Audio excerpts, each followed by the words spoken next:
গীত সংহিতা গীত 1।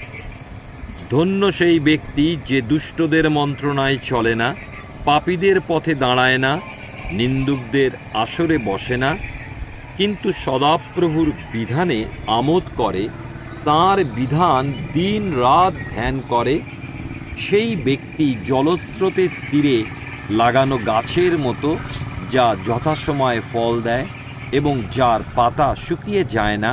সে যা কিছু করে তাতে উন্নতি লাভ করে। কিন্তু দুষ্টেরা সেরকম নয়, তারা তুষের মতো, যা বাতাস উড়িয়ে নিয়ে যায়। তাই বিচার দিনে দুষ্টরা দাঁড়াতে পারবে না, পাপীরাও ধার্মিকদের সমাবেশে স্থান পাবে না। সদাপ্রভু ধার্মিকদের পথে দৃষ্টি রাখেন, কিন্তু দুষ্টদের সকল পথ ধ্বংসের দিকে যায়।